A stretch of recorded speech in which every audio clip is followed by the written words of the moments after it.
Hello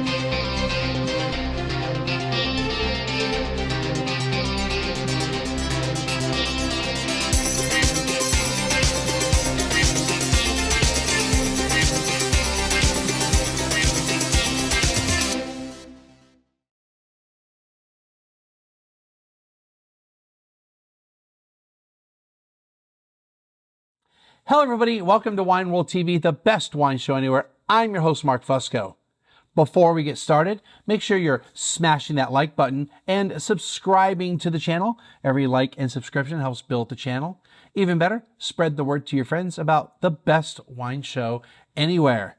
So, coming right up, I've got another interview from my time at the Texas Restaurant Association back in May of 2024. I chat with Jason Wyans, representing 2 different Japanese whiskeys. All right, folks, still in the Japanese pavilion here. I've got Jason Wyans. We've got some cool whiskeys here. Now, if you didn't realize Japan makes whiskeys, well, we're about to find out about that. So, Jason, tell me about your whiskeys. What's cool about them? I mean, I had them yesterday. I thought they were wonderful. That's why I'm back today. If I didn't think it was good, I wouldn't have come back. There you go. There you go. Yeah, they're very unique. So I'm actually representing one company, but 2 distinct distilleries. This one is from Fukushima. It's an area a little bit north of Tokyo. And this one is from Wakayama. It's also an area west of Tokyo, actually. The differences between the 2 and what makes them distinct from a lot of the American whiskeys is the cask that they're aged in. So they're both single malt.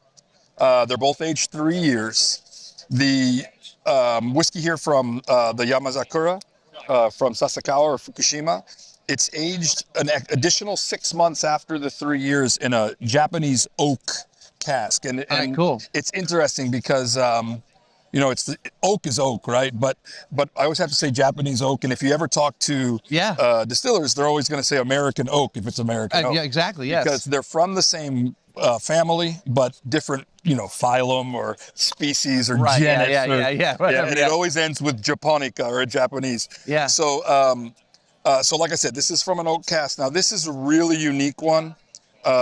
This distillery, they age their whiskey in a cask made of Japanese cypress. Right, I remember that. That was cool. It's hinoki in Japanese, and it's really become popular. It's got a very distinct flavor and aroma. The 2 are really different. Yeah. So yeah, why don't you try something? We'll give it a little shot here again. There you go. Yeah. So with the Japanese oak, is there like something about it that's going to be different, say, than all the other oaks we use? So the size. The size is one. Okay. Yeah. And believe it or not, the acorns look different. Okay, yeah. Yeah. So, but size-wise, they're a lot smaller as far as the girth and the amount of wood that's actually in the tree. So, so it just makes for I think that the wood actually, it actually gets into the whiskey a lot easier than the American oak, which is a little bit harder wood. Actually. It's harder, and I think it's tighter grained. Exactly.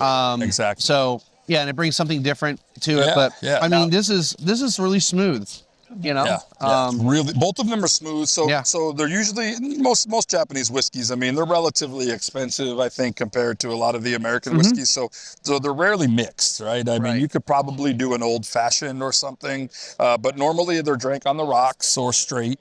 But it's a sipping whiskey. That's why it's so smooth, and just we're really trying to break into the market here in America. Right, yeah. I think Suntory probably started the trend. They're the big guys. Yeah. And now we're all trying to following their lead, basically, but just making it better, right? So, awesome. But like I said, this one I think you're really going to like. Yeah. Well, it has a very distinct flavor, distinct aroma.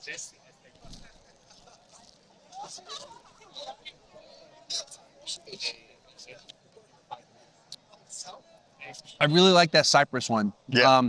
It says I'm not a whiskey connoisseur. I'm not as well versed in describing whiskeys as I am with wine. Yeah. There's definitely a difference to it. There's kind of a quality that I want to call that it tastes more woody. There you go. But it's a different type of wood. It's not like oaky. Exactly. But there was this kind of I'd hate to use the word clean because they're both clean. I'm having a hard time describing what's the difference between the two. This one really, tastes like a whiskey and almost kind of tastes like an Irish whiskey. Right. But this one has a similar profile, Sure. but the cypress is giving you a different aroma and flavor to it. Yeah. And it is, I guess, kind of wood related or Right. So I think if you had to not vegetal, but a non-fruit thing. If you had to compare it to I guess differences between how like wine is made, I would probably say like the tannins. Would be how you would say they would wine, differ? With wine, we do use two main oaks, either French or American. You can use. There's a couple other oaks you can use, or other wood you can use.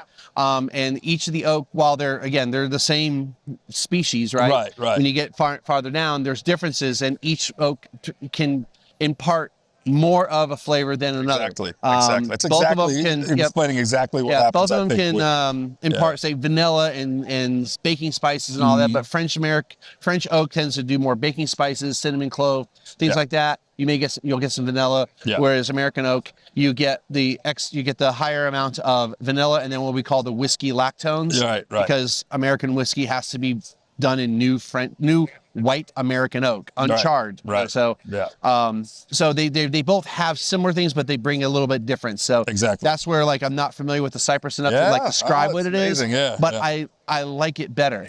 Yeah. It also could be just because it's different. They're both good. That's true. That's true. But these are amazing whiskeys.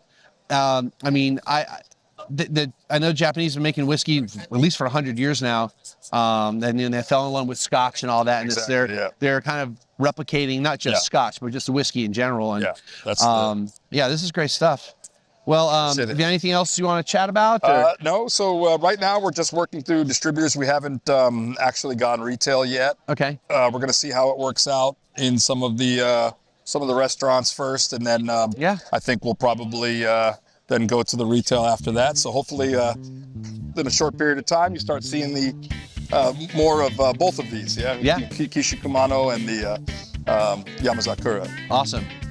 Jason, thank you very much for spending a few minutes with me. Thank you. All right. Okay, so that's going to do it for today's show from the TRA. If you enjoy what I'm doing here, make sure to hit the like button and subscribe, and then tell your friends, and we'll see you next time.